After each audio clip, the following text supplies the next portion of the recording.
तो नमस्कार दोस्तों, गुड इवनिंग। एक बार फिर से आप सभी का स्वागत करता हूं हमारे इस पैरामेडिकल के पॉलिटेक्निक के यूट्यूब चैनल टोटल लर्निंग पे। तो दोस्तों, आज हम लोग पैरामेडिकल के एंट्रेंस एग्ज़ाम के लिए, ठीक है, जीके का 2017 में पूछे गए क्वेश्चंस को करने वाले हैं दोस्तों। तो आप सभी लोग तैयार हैं? आप सभी लोग तैयार हैं ना? 2017 का मोस्ट इंपॉर्टेंट क्वेश्चंस को करने वाले हैं। और आप सभी को बता दूं कि पैरामेडिकल की डेली 8 बजे से शाम में क्लासेस चलती है और पॉलिटेक्निक का एंट्रेंस एग्ज़ाम के लिए दोस्तों 11 बजे से क्लासेस चलती है हमारे इस चैनल पे। और जो लोग हमारे इस क्लास का पीडीएफ पाना चाहते हैं या नोटिफिकेशन सबसे पहले पाना चाहते हैं तो आप हमारे टेलीग्राम चैनल को ज्वाइन कर सकते हैं। वहाँ पे आपको पीडीएफ और क्विज मिलते रहेगा। तो चलिए अब हम लोग बढ़ते हैं। क्वेश्चन नंबर 1 आपके स्क्रीन पे आ रहा है, तैयार रहिएगा। देखिए क्वेश्चन नंबर 1 कहता है, ये 2017 का क्वेश्चन है, ठीक है। जर्मनी की प्रथम महिला चांसलर कौन है ना? जर्मनी की प्रथम महिला चांसलर कौन है? Option number A Theresa May, option number B है Megan Fox, option number C है Angela Merkel, option number D है रोसा पार्क्स। तो आप सभी लोग बताइएगा। तो चलिए इसका राइट आंसर मिलाइएगा सभी लोग। जो जर्मनी की प्रथम महिला चांसलर वो कौन है? वो है एंजेला मर्कल। यानी कि जो लोग ऑप्शन नंबर सी बता रहे हैं ना भैया, उनका राइट है। देख लो कितना टफ क्वेश्चन जीके से पूछा गया है ना। चलिए आगे बढ़ते हैं। अगला क्वेश्चन यहाँ पे देखिए, कहता है जोसेफ एंटन की आत्मकथा है। यानी कि जोसेफ एंटन की आत्मकथा को हम लोग क्या कहते हैं? ऑप्शन नंबर ए है Harper Lee, option number B है Shashi Tharoor, option number C है ओबामा, ऑप्शन नंबर डी है सलमान रुश्दी। तो कौन सा राइट होगा?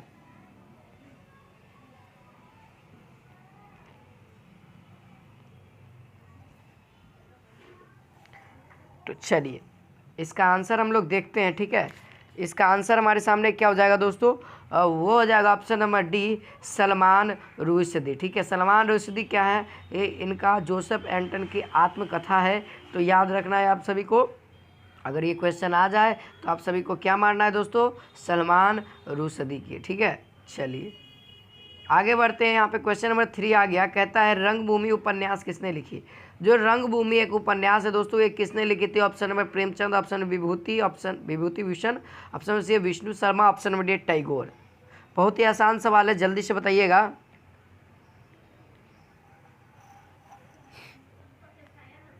तो चलिए देख लीजिए इसका आंसर क्या हो जाएगा दोस्तों? हो जाएगा प्रेमचंद, ठीक है। यहाँ पे राइट आंसर क्या हो जाएगा? रंगभूमि जो उपन्यास है उसके लेखक कौन है? प्रेमचंद जी, याद रखिएगा, ठीक है। पंच परमेश्वर के लेखक कौन है? प्रेमचंद हो जाएगा। गोदान के लेखक कौन है? प्रेमचंद हो जाएगा, ठीक है। तो याद रखिएगा। चलिए अगला क्वेश्चन हमारे स्क्रीन पे आ रहा है। क्वेश्चन नंबर 4 यहाँ पे कहता है अंतर्राष्ट्रीय क्रिकेट परिषद का मुख्यालय कहाँ पर है? अंतर्राष्ट्रीय क्रिकेट परिषद का मुख्यालय कहाँ पर है?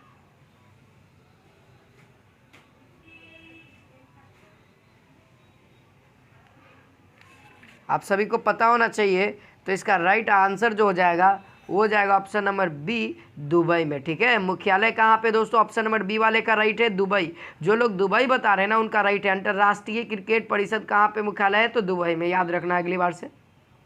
चलिए अगला क्वेश्चन हमारे स्क्रीन पे आता है, अंतर्राष्ट्रीय न्यायालय कहाँ पर है? देखिए इंटरनेशनल जो क्या कहते हैं कोर्ट है वो कहाँ पे? ऑप्शन नंबर ए है लंदन, ऑप्शन नंबर बी है न्यूयॉर्क, ऑप्शन नंबर सी है Sydney, option number D Hague.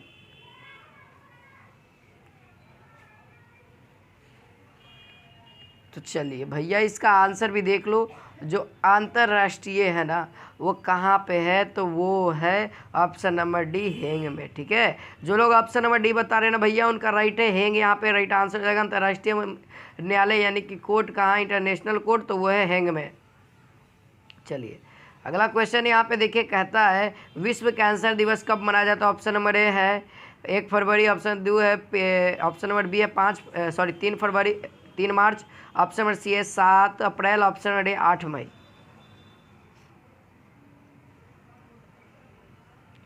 तो यहाँ पर से ध्यान से देखिएगा क्वेश्चन को।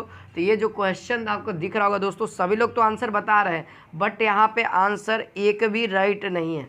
क्योंकि आप सभी को पता होना चाहिए विश्व कैंसर दिवस 4 फरवरी को मनाया जाता है। ठीक है, तो आपसे याद रखिएगा विश्व कैंसर दिवस कब मनाया जाता है, 4 फरवरी को। तो ये क्वेश्चन जो बुक दे दिया है ये गलत दिया है। तो यदि आपके पास ऐसा क्वेश्चन है तो गलत देखिएगा, याद रखिएगा 4 फरवरी को। ठीक है, कोई भी ऑप्शन यहाँ पे क्या हो जाएगा, राइट नहीं होगा। चलिए आगे बढ़ते हैं। क्वेश्चन नंबर 7 यहाँ पे कहता है, देखिए पिन कोड में तीसरा अंक क्या दर्शाता है। जो हमारे जिला का पिन कोड होता है वह पहला नंबर, ऑप्शन नंबर ए है देश, ऑप्शन नंबर बी है राज्य, ऑप्शन नंबर सी है जिला, ऑप्शन नंबर डी शहर। यानी कि जो पिन कोड होता है कितना अंक का, 6 अंकों का पिन कोड होता है। ठीक है, तो उन 6 अंकों में जो तीसरा नंबर पे आता है वो क्या दर्शाता है।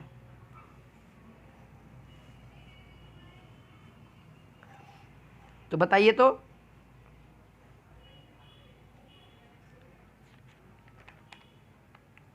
तो इसका राइट आंसर जो होगा ना वो हो जाएगा ऑप्शन नंबर सी, तीसरा अंक जो है वह जिला को दर्शाता है। ठीक है, तीसरा अंक जो है वो जिला को दर्शाता है, जैसे 801505। ठीक है, 801505 ये हो गया। 8,02,000। ठीक है, ये हो गया पिन कोड कुछ, ये हमारा पिन कोड है। ठीक है, चलिए जिला दर्शाता है, याद रखिएगा। चलिए देखिए दोस्तों, क्वेश्चन नंबर 8 कहता है विश्व में सर्वाधिक बोली जाने वाली भाषा कौन सी है। सर्वाधिक, ठीक है, यहाँ पे सार्वजनिक लिख दिया, सर्वाधिक बोली जाने वाली भाषा कौन सी है। ऑप्शन नंबर ए अंग्रेजी, ऑप्शन नंबर बी चीनी, option C Spanish, option number D अरबी। तो कौन सा भाषा को सबसे ज़्यादा बोला जाता है, तो आप सभी को पता होना चाहिए। हाँ जी, जो लोग ऑप्शन नंबर बी बता रहे हैं ना चीनी, उनका ही राइट है, अदरवाइज सबका गलत है। क्यों? क्योंकि आपको पता होना चाहिए जो चीन की जनसंख्या है सबसे हाईली है, विश्व में सबसे नंबर 1 पे आता है। तो नंबर 1 पे जब जनसंख्या होगी तो आदमी बोली जाने वाली भाषा भी तो सबसे ज़्यादा इसी का होगा, चीनी ना बोलेगा, चीन का आदमी। तो यहाँ पे ऑप्शन नंबर बी इस तरीके से राइट हो जाएगा। ठीक है, चलिए आगे बढ़ते हैं। क्वेश्चन नंबर 9 यहाँ पे कहता है इसे भारत का मसालों का बाग यानी कि स्पाइस गार्डन कहते हैं। किसे हम लोग भारत का मसालों का बाग या स्पाइस गार्डन भी कहते हैं। ऑप्शन नंबर ए केरल को, option B Chennai, option number C Lucknow, option number D Pune.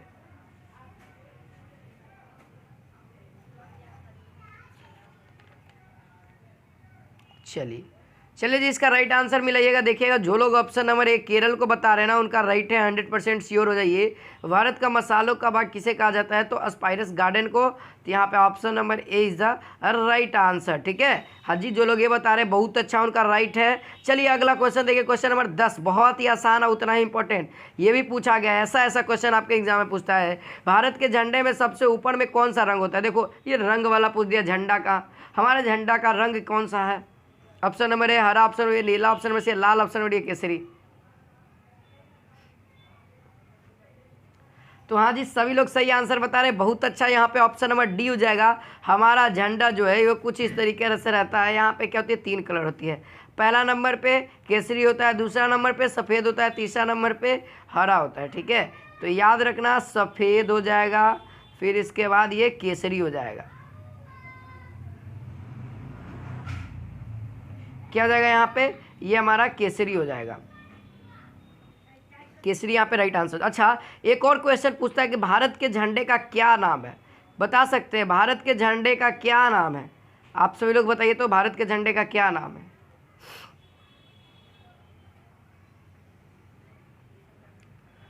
तो आप सभी को बता दूं दोस्तों, हमारे भारत देश के झंडे का जो नाम है वो है तिरंगा। ठीक है, तो आपसे याद रखना जो लोग तिरंगा बता रहे हो बहुत अच्छा, उनका राइट है, यहाँ पे तिरंगा राइट आंसर हो जाएगा। ठीक है, और आपका एग्जाम में एक और क्वेश्चन आता है कि ऐसा कौन सा देश है, ठीक है, ऐसा कौन सा देश है जिसका झंडा है ना, जिसका झंडा है ना वो क्या है, त्रिभुजाकार है। क्या है, त्रिभुजाकार है। किसका झंडा त्रिभुजाकार है जी, किस देश का, बाकी सब का चरखुट है। तो राइट आंसर क्या हो जाएगा, वो हो जाएगा नेपाल। ये नेपाल का कुछ इस तरीके से झंडा होता है। तो याद रखना आपसे, यूनिक जो झंडा है ना वो क्या है, नेपाल का, बाकी सब का क्या होगा ना चरखुट में होगा। चलो अगला क्वेश्चन नंबर 11 यहाँ पे कहता है भारत पर आक्रमण करने वाला पहला प्रथम मुस्लिम शासक कौन था। यानी कि भारत पे जो भी आक्रमण किया था सबसे पहला मुस्लिम शासक कौन है। Option number A Mohammad Ghaznavi, option number Mohammad Ghori, option C Mohammad bin Qasim, option number D Alauddin Khilji.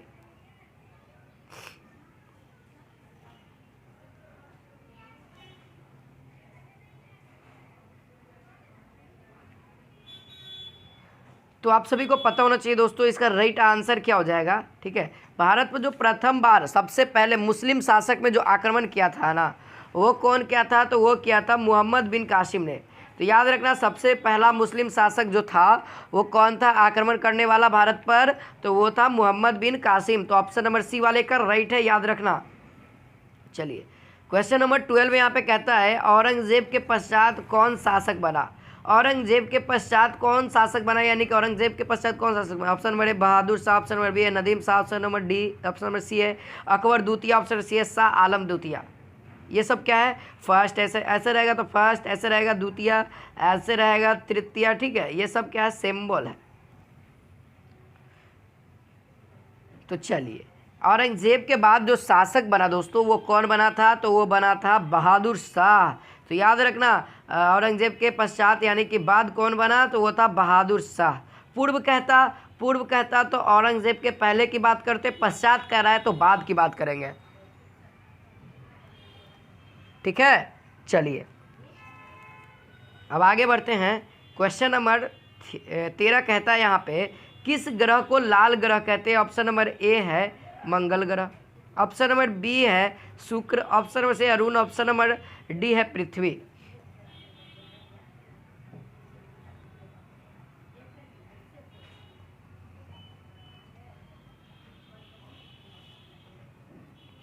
तो आप सभी को पता होना चाहिए दोस्तों इसका राइट आंसर जो होगा वो क्या होगा, वो होगा ऑप्शन नंबर ए वाले का राइट है। ठीक है, ऑप्शन नंबर ए जो बता रहे हैं मंगल को क्या कहते हैं, लाल ग्रह कहते हैं। क्यों, क्योंकि यहाँ पे जो है वो लाल है, ज़्यादातर वहाँ पे देखिएगा तो मंगल ग्रह लाल दिखता है, इसीलिए इसको लाल ग्रह का नाम कहते हैं। इसे मार्स, ठीक है, मार्स भी कहते हैं, मार्स प्लैनेट। देखो यहाँ पे पृथ्वी को कौन सा ग्रह कहते हैं, तो पृथ्वी को नीला ग्रह भी कहते हैं। याद रखना नीला ग्रह क्यों कहते हैं, क्योंकि यहाँ पे जो समुद्र की जो संख्या है वो ज़्यादा है और उसका जल का रंग नीला है, तो इसीलिए इसको ज़्यादा नीला ग्रह भी कहा जाता है। चलिए आगे बढ़ते, क्वेश्चन नंबर 14 यहाँ पे कहता है पुस्तक छापने वाला प्रथम देश कौन था। पुस्तक छापने वाला प्रथम देश कौन था। ऑप्शन नंबर है Sweden, option number C B है इंग्लैंड, ऑप्शन नंबर सी है चीन, ऑप्शन नंबर डी भारत।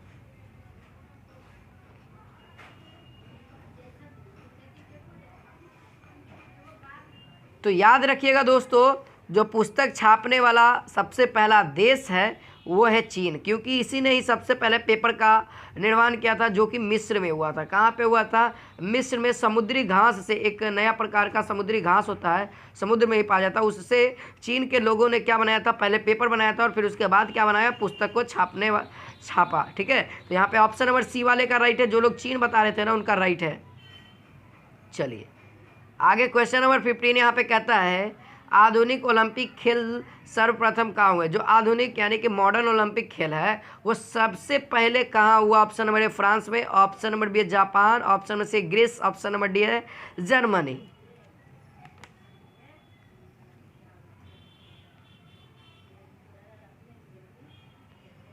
तो जो सबसे पहले आधुनिक ओलंपिक खेल हुआ था वो कहाँ हुआ था, ग्रीस में। तो जो लोग ऑप्शन नंबर सी बता रहे हैं ना उनका राइट है, और जिनको नहीं पता है भैया याद कर लो, सब इंपॉर्टेंट है। जितना प्रीवियस ईयर करवा रहा हूँ ना ऐसा आपको कहीं नहीं यूट्यूब पे मिलने वाला है, आप लोग पूरा रट लो इसको। ठीक है, चलो आगे बढ़ते हैं। क्वेश्चन नंबर 16 यहाँ पे कहता है सबसे बड़ा मंदिर कहाँ पर है, यानी कि विश्व में सबसे बड़ा मंदिर कहाँ पे। Option number A Cambodia, option number Nepal, option number C Bharat, option number D Indonesia.